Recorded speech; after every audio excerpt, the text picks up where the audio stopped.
kalian jalan mau nyebrang gitu, ada mobilnya tuh berhenti nunggu kalian jalan dulu baru dia lewat. Itu kayak salah satu habit yang bagus dan mungkin bisa diterapkan sih di Indonesia secara menyeluruh, tapi ya mungkin butuh waktu.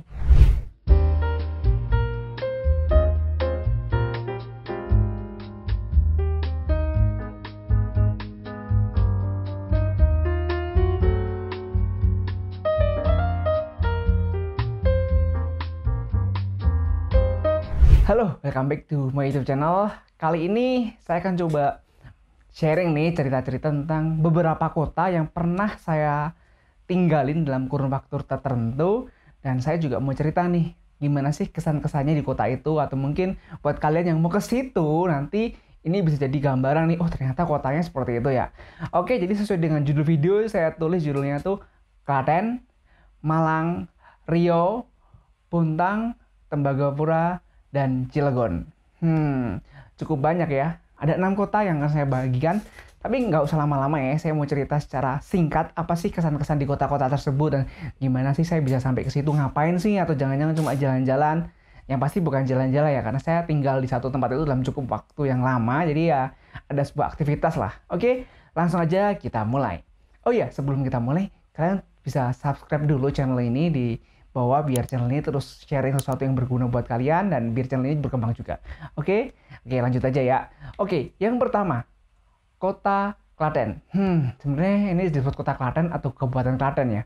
Karena bukan kota sebenarnya, ini kabupaten, ini tepatnya di Jawa Tengah. Oke, buat kalian yang belum tahu, kalau kalian pernah ke Jogja atau ke Solo, pasti kalian melewatin Klaten. Karena Klaten itu di tengah-tengahnya antara Jogja dan Solo. Karena banyak banget orang yang nanya saya dari mana. Ketika saya jawab, wah dari Klaten. Klaten mana tuh Klaten?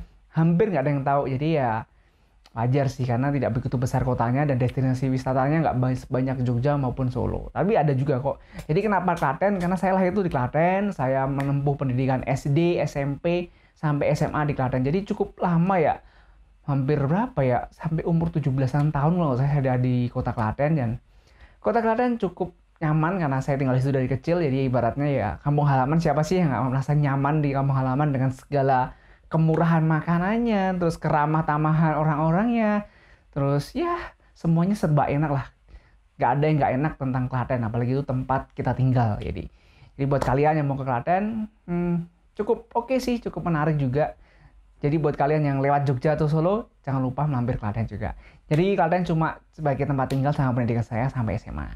Nggak ada yang lebih. Nah, selanjutnya di kota berikutnya adalah Kota Malang. Siapa sih yang nggak kenal Kota Malang? Kota Malang ini adalah kota yang bisa dikenal tuh kayak Bandungnya Jawa Timur. Di Jawa Barat itu ada Kota Bandung yang itu tempatnya tuh bener-bener dingin, terus kayak suasananya enak. Nah, di Jawa Timur juga punya, namanya Malang. Jadi Malang ini adalah tempat kedua saya atau kota kedua saya setelah Klaten.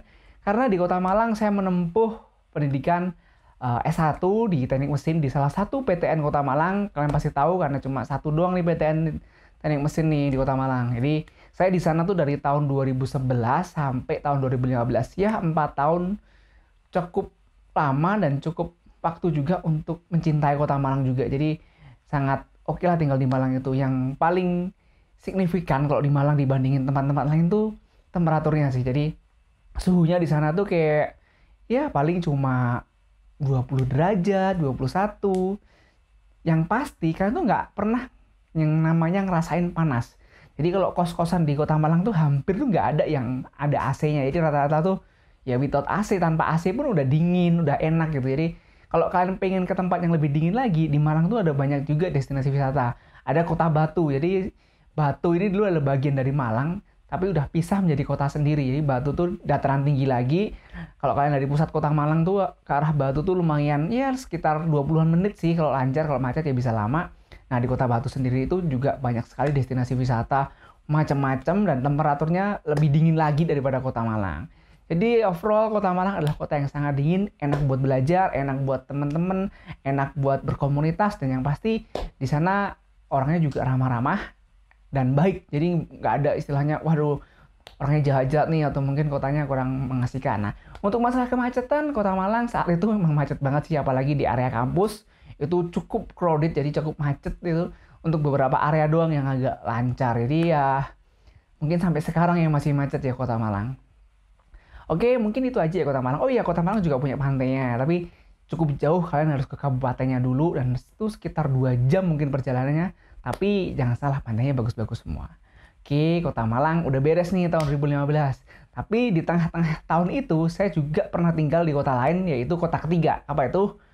Kota Riau. Kok di tengah-tengah? Maksudnya gimana? Jadi di tahun 2011 sampai 2015, di tengah-tengah itu sekitar tahun 2015 awal atau 14 akhir, saya agak lupa. Saya pernah tinggal di kota Riau loh. Riau tuh di Sumatera paling ujung.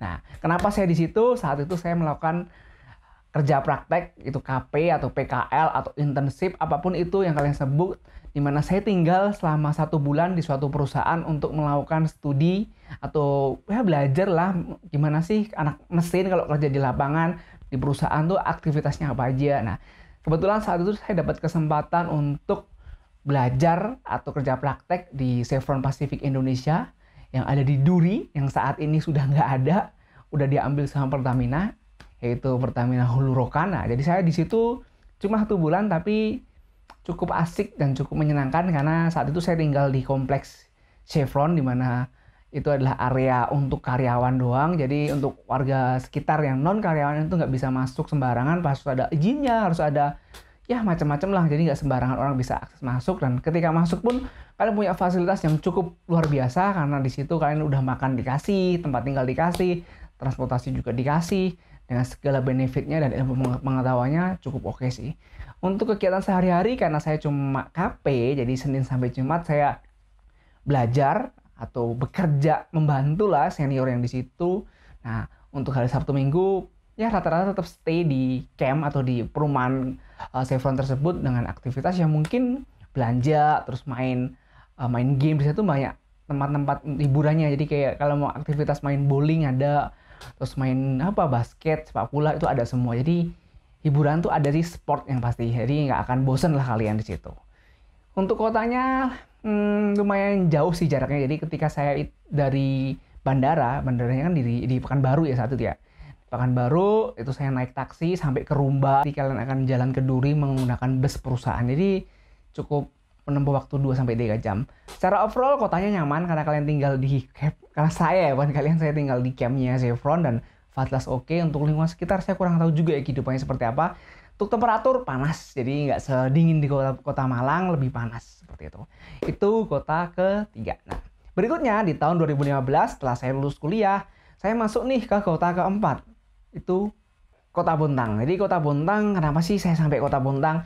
Jadi Kota Bontang itu adalah kota pertama saya bekerja. Jadi kayak saya tuh kerja pertama kali itu di Bontang, lokasinya tuh cukup jauh, tepatnya di Kalimantan Timur, yang pasti di Pulau Kalimantan. Jadi kalau kalian perjalanan dari Pulau Jawa, zaman saya dulu itu kalian turunnya di Balikpapan kalau naik pesawat. Nah, baru dari Balikpapan kalian jalan darat ke Bontang sekitar 6 jam. Apakah capek? Yes, pasti capek. Tapi tenang, jalannya bagus kok. Jadi nggak tanah gitu. Kalian tetap masih lewat jalan yang layak untuk dilewatin. Cuma durasinya emang lama karena kalian naik turun gunung di situ. Nah, cuma denger-dengar sekarang Samarinda udah ada bandaranya. Jadi kalau ke Bontang kalian bisa turun Samarinda. Terus Samarinda Bontang cukup deket, mungkin 2-3 jam doang. Jadi cukup menghemat waktu. Cuma kebetulan saya udah nggak di situ lagi. Jadi udah nggak ngerasain nih kalau turun pesawat di Samarinda tuh gimana. Oke, nah untuk kehidupannya di sana cukup enjoy, cukup enak karena rata-rata tuh orang dari Pulau Jawa ya di sana tuh banyak-banyak perantauan. Jadi jarang banget orang asli Bontang, orang asli Kalimantan Timur yang stay di situ. Rata-rata mereka tuh pendatang juga, jadi mereka lebih welcome, mereka lebih kayak ketika kalian tahu nih, mereka tahu nih kalian dari Pulau Jawa baru datang, selamat datang ini, dari mana, pasti fellowshipnya bagus banget. Jadi kalian nggak pernah namanya ngerasa, wah aku sendirian nih di kota ini, di perantauan. Jadi bukan iming-iming ya, kesan yang dibilang di perantauan tuh berat, susah tuh kayak udah nggak ada lagi. Karena ketika nyampe di situ tuh kayak ngerasa semua itu keluarga. Jadi semua itu udah temen, semua udah saudara, seperti itu. Untuk kehidupannya cukup mengenakan, karena semua makanan ada. Jadi dari Jawa Timur sampai Jawa Barat ada. Cukup enak-enak juga. Bahkan yang paling enak adalah makanan lautnya. Bener-bener fresh dan harganya tuh lebih murah daripada lele goreng. Bayangkan kalian beli kakap sama beli lele, murah beli kakap. Mending beli kakap dong gitu. Itu yang untuk makanannya. Terus kalau untuk kehidupan sebagai karyawan, cukup menyenangkan juga. Karena rata-rata orang yang stay di sana tuh kebanyakan karyawan. Entah itu di perusahaan Badak, Pupuk Kaltim, dan perusahaan petrokimia yang lain yang ada di situ, semua rata-rata karyawan dan rata-rata juga dari orang Pulau Jawa sih yang saya sampaikan di depan tadi, seperti itu. Nah, yang paling unik di Kota Bontang itu nggak ada tukang parkir, bayangkan. Baru pertama kali ini saya melihat kota tanpa tukang parkir. Karena dengar-dengar di sana pendapatan per kapitanya cukup tinggi, jadi nggak ada yang mau jadi tukang parkir kayaknya ya. Mungkin ya, tapi saya nggak tahu sih. Tapi kenyataannya seperti itu, nggak ada tukang parkir di Kota Bontang. Seperti itu. Nah, next, kota yang kelima, Kota Tembagapura. Kenapa sih saya bisa nyampe Kota Tembagapura? Karena dulu saya sempat bekerja di situ. Jadi sempat ngerasain nih hidup di Tembagapura tuh gimana rasanya. Untuk perjalanannya kalau kalian dari Jawa itu nggak bisa direct. Jadi kalian harus ke Bali dulu, baru dari Bali ke Timika, Timika Tembagapura, atau mungkin kalian harus ke Makassar dulu, transit baru Makassar ke Timika, Timika ke Tembagapura. Intinya harus naik pesawat transit dulu sih, nggak bisa direct dari Jawa. Karena jaraknya itu cukup jauh, jadi cukup lama juga. Nah, dari Timika kalau kalian ke Tembagapura itu ada dua akses. Yang pertama naik bis perusahaan via darat sama via udara pakai helikopter ya. Jadi dua itu sih. Karena saya pernah ngerasain yang naik darat pernah sekali, yang naik helikopter juga pernah juga. Jadi ya kalau saya rasa lebih enak naik helikopter ya, karena cepat, mungkin cuma sekitar setengah jam udah nyampe atas. Sedangkan kalau kalian naik bis itu butuh waktu sekitar 3-4 jam ya, cukup lama ya. Karena medannya cukup tinggi dan terjal karena kalian harus melewati hutan ke dataran tinggi.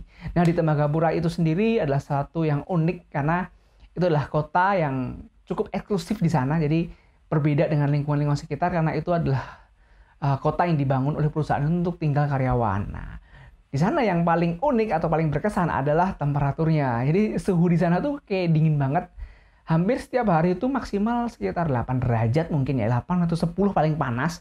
Jadi kalau matahari itu udah kayak nongolnya paling sehari itu paling cuma 20 menit atau 15 menit atau mungkin cuma 5 menit, dan paling banyak tuh nggak pernah ada matahari gitu. Jadi kayak kabut terus dan dingin terus. Dan di sana tuh nggak ada AC, yang ada tuh pemanas. Jadi kalau di kota-kota di Jawa atau mungkin di Kalimantan tuh rumah-rumah pakai AC ya. Di sana nggak, di sana adanya pemanas. Nggak ada ceritanya orang kepanasan, yang ada orang kedinginan terus nyalain pemanas biar hangat.